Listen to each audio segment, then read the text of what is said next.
Hi, hello everyone. Welcome to my channel of true crime documentary, and let us go with this horrible and strange case. On Wednesday, February 25th, 2004, early in the morning, Florence Bourget dialed the telephone number of her sister. The sun was shining, but it was bitterly cold, just 42 degrees Fahrenheit, in Moigny-sur-École in the department of Essonne, 36 miles south of Paris, and the 42-year-old's news was as chilling.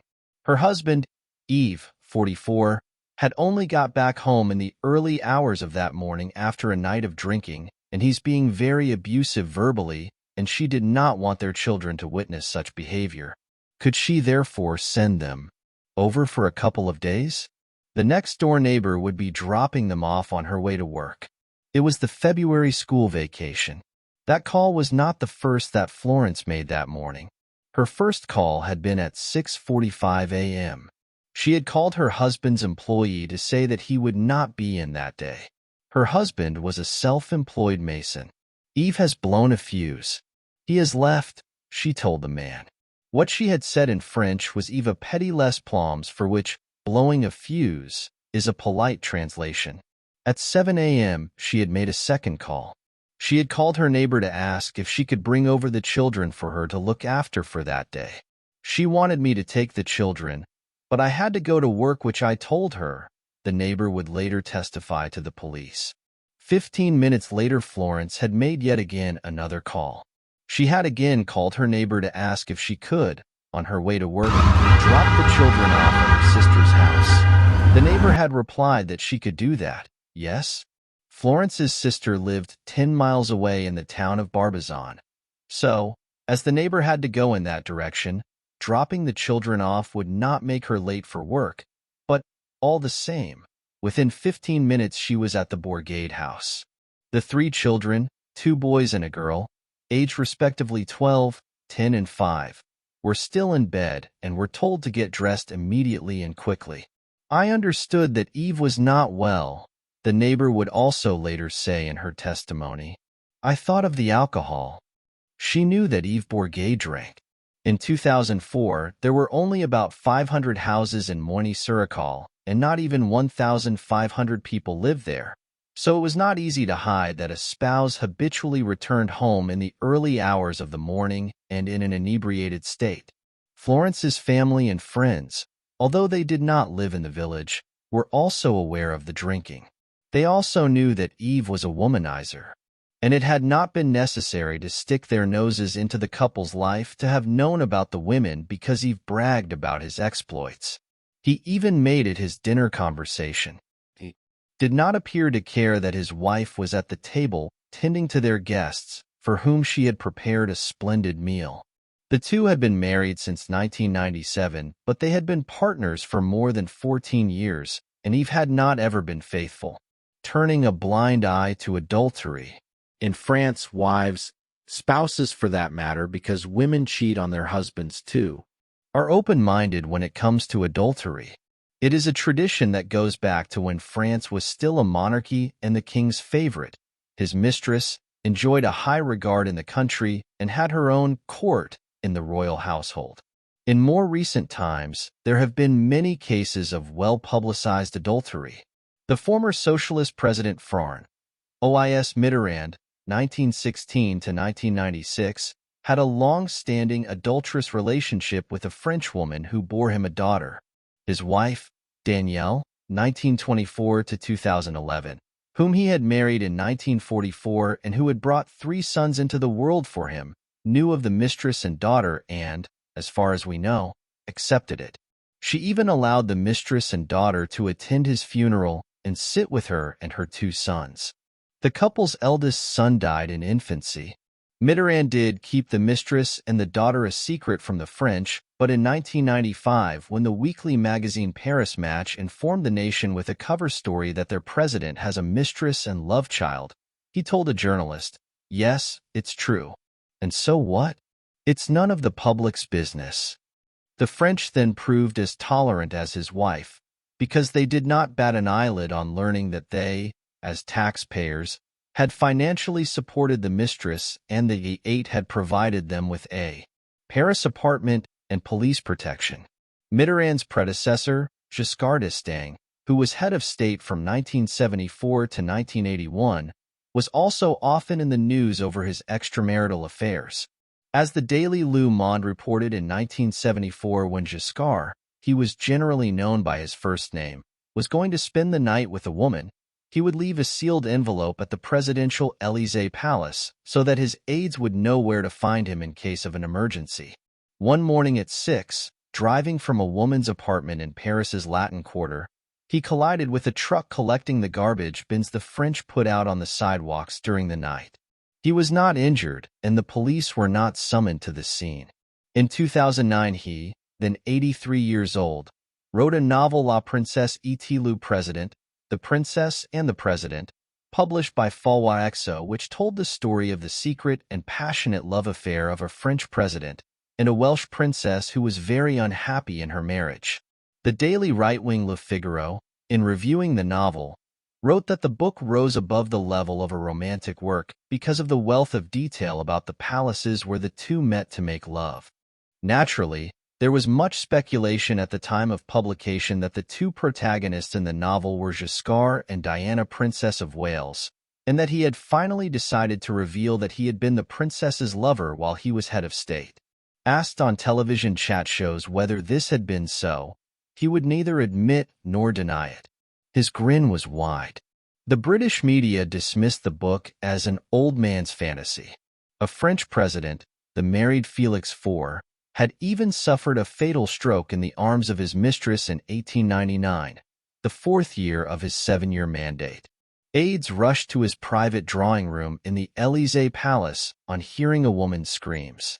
They found the 58-year-old IV unconscious on a sofa, his hands gripping the hair of the 30-year-old Parisian socialite Marguerite Steinheil. He had suffered a stroke while Steinheil was performing oral sex on him. Steinheil would later be charged with the murder of her husband and mother-in-law, but was found not guilty. She died in England, the wife of an English nobleman. The latest case of a Frenchman's adultery is that of former IMF head Dominique Strauss-Kahn, known as DSK. Despite that there had been many rumors and many media hints that DSK was a womanizer, the French were still ready to elect him as their president in next May's 2012 presidential election. Therefore, Florence, sitting calmly at the dinner table while Yves recounted his sexual exploits to their guests, was not all that extraordinary. Charming and attractive couple. Yves and Florence Bourgade were both attractive. In 2004, Yves, his hair still black, looked like a man in his early 30s. Florence, having had 3 pregnancies, was a little broad around the waist and had a shadow of a double chin, but she had lost none of the vivaciousness of her youth when, as Miss Florence Federal, she had caught Yves' eye. She still often combed her long dark hair into a chignon as she did at that time, and also as then, she kept her eyebrows perfectly curved, and despite her husband's nocturnal activities, she was never dour. The couple loved to have fun. They had vacations at the seaside, and they often entertained. Florence made sure that there was an abundance of food and drink at their parties. There would be much laughter, and everyone had something to say, and being French, several would even speak at the same time.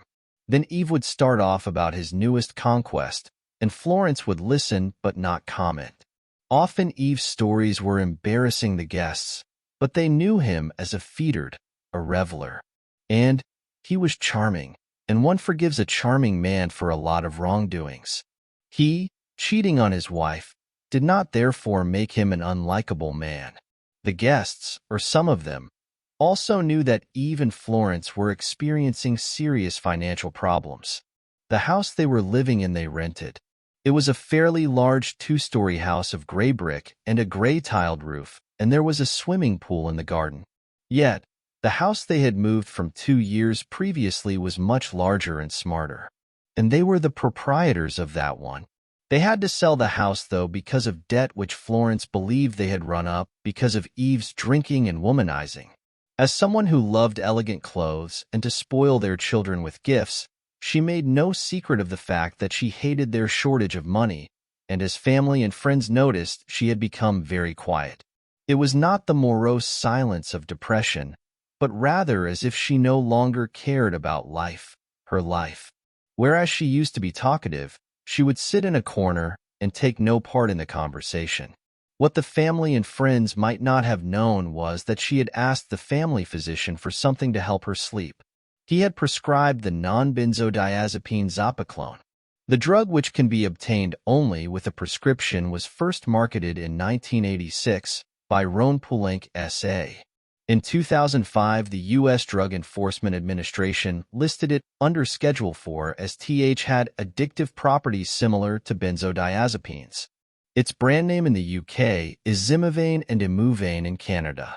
Towards the end of the day, Florence again called her sister. Her news was that Eve has gone. He left her and the children for a 25-year-old woman. She did not know anything about the woman. Eve did not fill her in.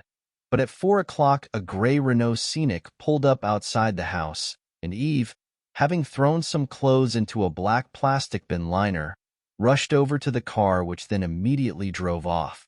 She was not able to see into the car, so she did not know who was behind the wheel. She spoke calmly as if she could not care less.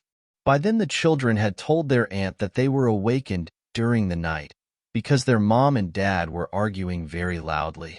Their dad had again been out drinking, which had made their mom angry. The following day, Florence also told Eve's sister that her brother has gone off with a 25-year-old woman. Her voice again portrayed no emotion, which was in stark contrast to how her sister-in-law felt. She wanted her to start looking for Eve and to get him to return home. Late in the afternoon of the next day, Thursday, February 26th, there having been no news or calls from Eve, and his family worried that he might be in some kind of trouble, they urged Florence to go to the gendarmes. That she did. She reported that he had abandoned the marital home. Under Article 227-3 of the French Penal Code, a man abandoning a spouse or a woman with whom he has been living in concubinage. The legal term in France when ing together as spouses and fathered children by her who were still minors under the age of 16 is committing a punishable crime with a 2-year imprisonment and a €15,000, $20,000, fine. In France, a love child has the same rights as a child born in wedlock. After she'd been to the gendarmes, Florence collected her children from her sister's house and drove them home. In France, when the disappearance of a child is reported to the police, they instantly launch a missing child alert, the alertenlèvement. Television networks, radio stations, cell phone operators, newspaper and news agency websites immediately flash a photo of the child and details of the disappearance over the airwaves. Simultaneously, alerts are flashed on highway signs. Alertenlèvement is based on the United States Amber Alert program. In some cases, Interpol's 24-hour command and coordination center at its General Secretariat headquarters in the French city of Lyons would even issue an international yellow notice missing persons alert. When an adult disappears and there is no evidence of foul play, for example, blood is found in the missing person's home, car, or workplace, the police only launch an investigation if that person has given no sign of life for 2 months. Therefore, the police registered Eve as having abandoned his wife and children in order to prosecute him in 2 months' time, if necessary, under Article 227-3. They asked Florence to let them know if he should return home or contact her a nauseating smell. It was not the kind of weather to be out on a bicycle, and what was more, to be cycling through a forest. It was Friday, February 27th, 48 hours since Eve had left home, and a heavy fog hung over the Grands Avaux forest. It was also cold, the temperature having dropped to 21 degrees Fahrenheit in the previous 48 hours. The 450-acre Grands Avaux forest is 6 miles north of Morny-sur-École and the comfortable home of the Bourgade couple and their 3 children. The cyclist, accustomed to the forest's aromatic chestnut, oak, acacias, and flame trees, suddenly became aware of a foul smell. He allowed his nose to lead him to a canvas-covered bundle in a clearing for vehicles. Controlling his curiosity, he did not lift the canvas, but called the gendarmerie. In France, the gendarmerie, which falls under the Ministry of Defense, policed the countryside and communities of fewer than 20,000 inhabitants. Several gendarmes arrived on the scene and quickly established that the canvas concealed a badly burned body which lay on another canvas. The body was headless and without hands and feet. The feet had been severed at about 2 inches above the ankle joint. The national police moved in to assist the gendarmerie, which is the norm in major crime cases. They closed off the area, took photographs, and collected whatever lay about, which included a cigarette, but which they found underneath the body. They sealed all in security pouches to prevent contamination and to ensure that no one could tamper with the items, as all would be used as evidence in an eventual murder trial. The pouches were taken to a police laboratory, and in the coming days a DNA profile would be looked for on every object. The body, too, which was taken to the police mortuary, would undergo DNA tests. The tests, the cops hoped, would put an identity to it. An autopsy would also be carried out to determine the cause of death. The gruesome discovery merited just a coup of paragraphs in the next day's papers, and television did not mention it at all. Carpe-es, some of them headless, did have the habit of turning up in France's woods, rivers, or canals. Getting on with her life. Yves' family urged Florence to launch a search for him herself. She refused. She told them that she would deal with his abandonment of the marital home in her own way. She telephoned Yves' employee and told him that she has closed the business. She sold the clothes Yves had left behind. She sold whatever was in the house which he had bought, and which she did not particularly like. He loved automobiles and had several, and she sold those too. She sold the pickup he used in his business. She sold some of the furniture. She sold the mattress of their double bed. Or, she said she had sold those things when the family noticed that they were no longer at the house. She also canceled Yves' cell phone subscription. His sister thought that while he had a cell phone subscription, they had a way of contacting him. He had not replied to the messages they had left on his cell, though. Yves' family again asked her to try to find him. She again refused. They decided to do so themselves. They placed missing person messages on the internet. Florence, hearing of this, was furious, and the bad feeling between her and Yves' family intensified. She would have, she told them, phrased the message differently. She also told them that she had sold Yves' belongings because she needed the money. She had 3 children to feed, and she also had to pay the debts Yves had left behind. Meanwhile, the police were still none the wiser as to the identity of the headless, handless, and footless body. The autopsy did reveal that he had a fractured vertebrae and a ruptured liver, which had been caused by a violent blow or blows to the body. He also had consumed a massive amount of a non-benzodiazepine hypnotic sleeping pill. It was Zopiclone. The standard prescribed dosage of the drug is 5 to 7.5 milligrams at bedtime, and the taker will usually fall asleep within 20 minutes. The drug's fatal dosage has not been made public, but according to the World Health Organization, the lowest recorded fatal dose in a suicide was 9 mg. There was no alcohol in the remains. The stomach, however, contained a cereal. The damage caused by the burning of the body made it impossible to determine the cause or date of death. The investigation. In May, almost 3 months having passed since the body was found, the police received the DNA results. It did not match DNA profiles they had on record. DNA had also been found on the cigarette, but it was that of a woman. Checking missing person reports for the region, they decided to have a word with Florence. They went around to the house, and after having asked her a few questions, they asked her to accompany them to their station house for further questioning. "Did you murder your husband?" they asked her outright. "No," she replied. "I have neither the physical or emotional strength to murder." The police needed her DNA profile and got it by taking a buccal swab from inside her mouth. With no legal reason to keep her, they allowed her to go home. Eve's DNA profile was also needed, and his family stepped in to assist and allowed the police to take buccal swabs from them. In replying to questions from the police, they did not hide their displeasure at how Florence had been getting rid of Eve's possessions. What if he returned home? They wanted to know. Will he where? He had even closed his business, and they to ing to move from the house and from the region. She had already removed the floor-to-floor carpeting in the bedroom. Her reason, as she had explained to them, was that the house's proprietor was going to put down a new carpet for when new tenants moved in, and she had washed down the floors and the walls, and the kitchen, bathroom, and the toilet. The DNA profile of the Grand's Avo body matched the DNA profiles of Eve's family. The results for the DNA which was found on the cigarette matched that of Florence. The police, wanting to get to Florence before she moved, arrested her on Tuesday, June 1. They informed her that they were holding her on suspicion of having murdered her husband, and after having informed her of her right to remain silent, and that anything that she might say could be used as evidence against her in an eventual trial, they incarcerated her in the women's section of Frane's prison, halfway between Moigny-sur-École and Paris. She hired a lawyer, Maître Joseph Cohen-Sabin from Paris. In France, a lawyer is addressed as master.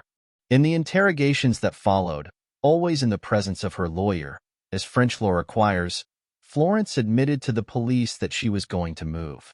She planned, she said, to settle some 150 miles south from Moigny-sur-École. She had cleaned the house, yes.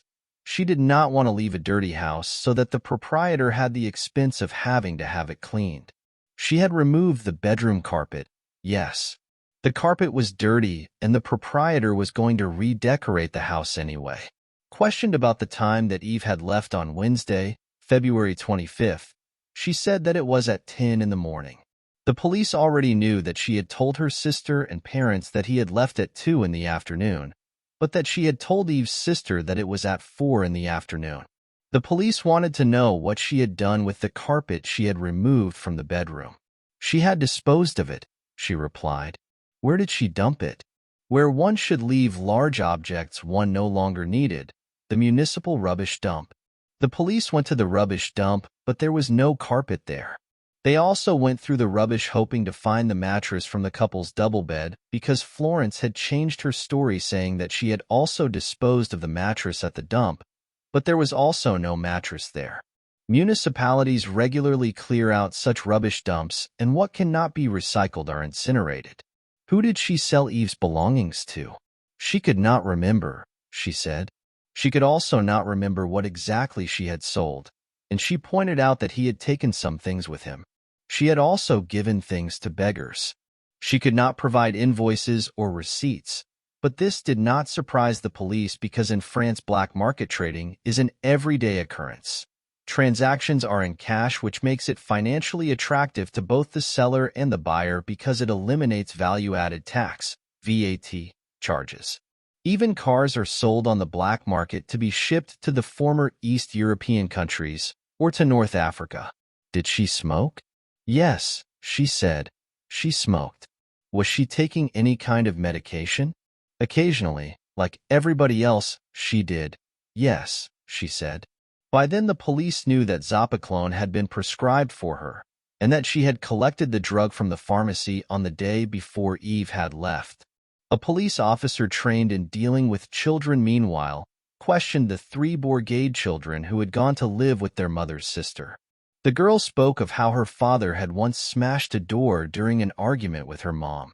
The eldest child, a boy, told the police that his father's masonry tools were not at the house on their return from their aunt's place.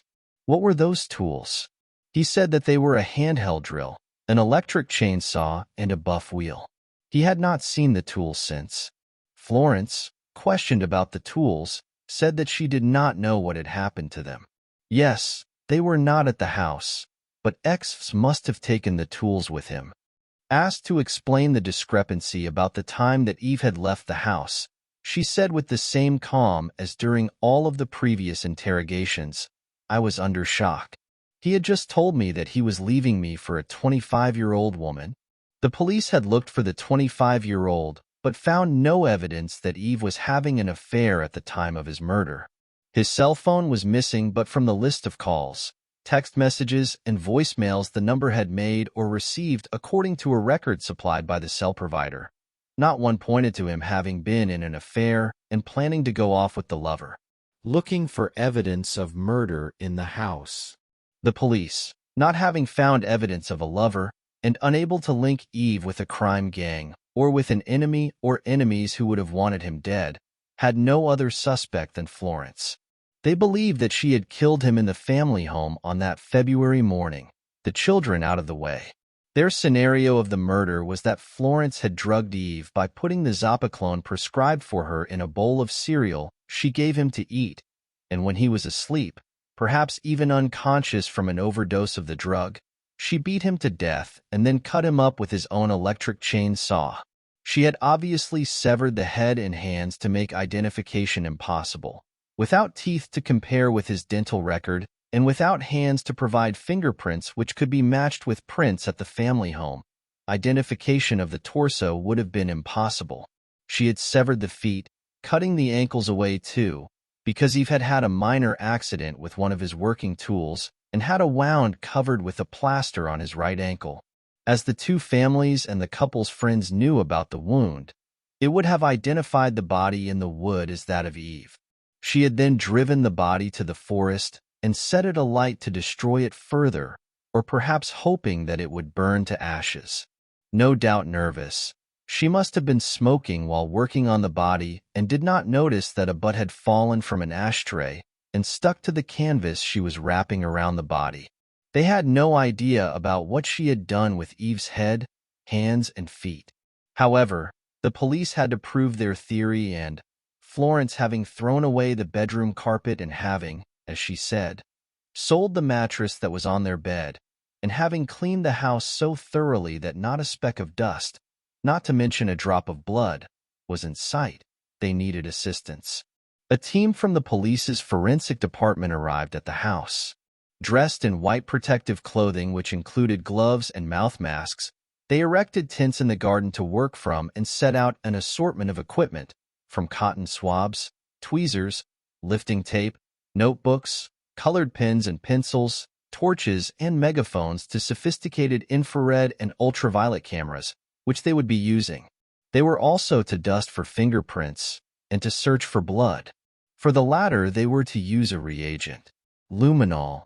Legend has it that around 1,000 years BC, a Chinese emperor had a painting on which a glowing bluish-green ox mysteriously appeared each nightfall. The emperor had not revealed how he was able to perform such a miracle, but through the ages men had tried to discover his secret, but it was only in the middle of the 19th century that German scientists succeeded to synthesize a fluorescent chemical by mixing the inorganic compound of hydrogen and hydrogen peroxide together. The chemical, which was given the name of luminol, it enzans that which emits light, and the scientific formula of C8H7N3O2, was then synthesized into a yellow-white powder. But no one had any use for it, not even when, in 1928, the German scientist H.O. Albrecht discovered by accident that by adding an oxidizing agent to the powder, the liquid that formed gave blood luminescence. The blood gave off a bluish-green glow in the dark, just like the Chinese emperor's ox. Albrecht's discovery would remain unused until 1937, when another German, the forensic scientist Walter Specht, discovered that when he sprayed a mixture of fluminol and hydrogen peroxide onto blood, the iron atom present in blood's hemoglobin initiated a chemiluminescent reaction. The blood emitted a blue-green glow. He tested it on different surfaces, and everywhere the presence of blood, even old blood no longer visible to the naked eye, was revealed. Specht's mixture was improved on by two American forensic scientists, M. Grodsky and K. Weber, and in 1966 the latter's formula, which was made up of fluminol, sodium hydroxide, and hydrogen peroxide diluted in distilled water, was being used by police departments in the United States. The formula or reagent was, however, not perfect, as its lifespan was brief and its luminous reaction had to be photographed in total darkness, and with a night vision camera. The reagent also initiated a chemiluminescent reaction when applied to surfaces which had been washed with a cleaning product that contained bleach. Luminol could therefore not be used as evidence in a murder case. It could only establish that blood or bleach had been spilled at the murder scene. Agent Blue Star shows blood on broom. In 2000, the Monaco-based company Blue Star Forensic began to market a new improved reagent also based on luminol. Their product, Blue Star, devised by Professor Loic Blum of the University of Lyon, did not require total darkness to be visible and could be photographed with an ordinary camera, yet it was more sensitive than other reagents on the market in that it could detect blood in a quantity smaller than the minimum required for a DNA profile. Could also detect very old. Used Tor cleaning up blood at a murder scene blood as it did the blood spilled by two Confederate soldiers in 1863 at the Battle of Gettysburg. The house in which the two soldiers died is today a museum, the Shriver House Museum. Furthermore, the sensitivity of Blue Star made it react differently to blood than to bleach, which eliminated any confusion between blood and the bleach component of a cleaning product.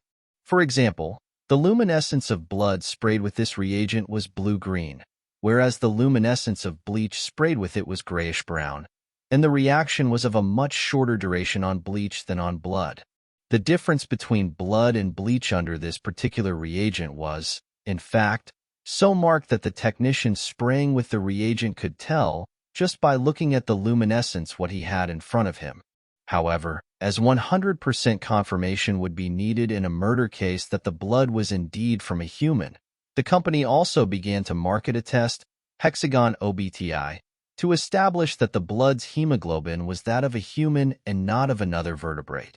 The test was to be done in a laboratory when a DNA profile would also be sought. If Eve had spilled blood in the family home, then despite Florence's cleaning, Blue Star Forensics tests would illuminate and identify even the tiniest drop of it. Police sprayed the product across the house, and it revealed blood on the walls of the couple's bedroom, on the frame of their double bed, in the tub in the couple's bathroom, as well as on the tiled wall behind NTB, on a fire extinguisher, and on the floor of the house's entrance. The luminescent areas were then scraped for residue, and Agent Blue Star shows up blood in a bath. The residue was tested in a laboratory, and despite that Florence had used Javel water, eau de Javel, containing sodium hypochlorite and sodium chloride, which made it a bleach and disinfectant, the test showed that a large quantity of human blood had been spilled in the house. The Javel water, however, made it impossible to establish the blood's DNA profile. The police also matched the canvas in which Eve's body was wrapped with canvas found in the house's garage, and which Eve used for his work, and with which the couple also covered their swimming pool in the winter. Based on this accumulation of circumstantial and forensic evidence, the police charged Florence with the assassination of Eve. In France, first-degree murder is called an assassination, whereas voluntary manslaughter is called murder. She did not react. Judgment.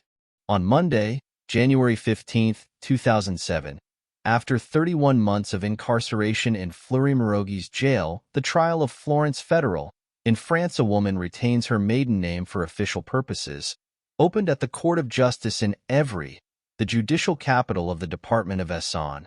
Thin and pale, but composed as always, Florence listened to the reading of the indictment. Asked by the judge whether she had anything to say, she said, "I loved my husband deeply. I did not kill him." Lawrence in court. She would remain composed even when her eldest son, called as a defense witness, desperately tried not to condemn his mother with his replies. Even when a statement was read which her late father had made when he knew he was dying, Florence did not show any emotion. "I think that my daughter has blown a fuse. She became obnoxious, aggressive. He pushed her to the edge with his multitude of women. She became mad, like my mother. In the first 3 months after Eve's departure, my wife and I already suspected Florence of having killed her husband. She must have panicked, wanted to hide what she had done to protect the children. She would never have confessed. She became impervious to what was going on around her.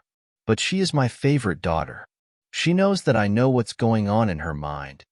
On cross-examination by the prosecutor, Florence did not always reply, or rather her reply was, "I have no answer to give." When the prosecutor referred to the DNA on the cigarette, but which the police had found under Eve's body, she called out, "Frame up?" In France, the accused is allowed to intervene at any time during the hearing. About the blood in the house, she said that the inebriated Eve had often been in fights and had come home bleeding. Looking her distraught mother-in-law in the eye, she said, "I am accused of a horrible crime, but I did not kill my husband. It's barbarians, sadists, who did that." For days later, on Thursday, January 18th, all the witnesses having been on the stand, the prosecutor asked the jury to give a verdict of guilty of assassination. He said that the many coincidences, the blood in the house, the canvas, the missing tools, the missing carpet, the presence of Zopiclone, and the many inconsistencies in Florence's version of her husband's disappearance condemned her. He asked the judge that should the jury find her guilty, that he should sentence her to 16 years incarceration. Florence's lawyer all the same emphasized in his plea for a not guilty verdict that the prosecution had no proof against his client. He pointed out that, as she had explained in her evidence, Eve had often got into drunken fights in bars, and his injuries had bled. She had not manifested any emotion at her husband's death. Yes, but that was by education, he said. The jury left the courtroom to deliberate in the presence of the judge and two magistrates who had been present throughout the trial but, in accordance with French law, had taken no part in the procedure. 3 hours later, the jurors returned to the courtroom. Florence was guilty of assassination. The judge sentenced her to 20 years in prison, 4 years more than the period the prosecutor requested. Florence's lawyer lodged an appeal, and it was heard in May 2008. For a week, Florence, as composed as in the past, repeated that she had not killed her husband, and her lawyer in his plea emphasized the doubt that existed in the case. He said that a specter of judicial error hung over the case. After 4 hours of deliberation, the jury upheld the previous guilty verdict, but the judge downgraded the crime from assassination to voluntary violence which had unintentionally caused death. He reduced the previous sentence of 20 years to 15. The 4 years she'd already spent in prison would be deducted. Today, Florence's family and children stand by her. They visit her each week. Eve's family remains heartbroken and sure of their sister-in-law's guilt.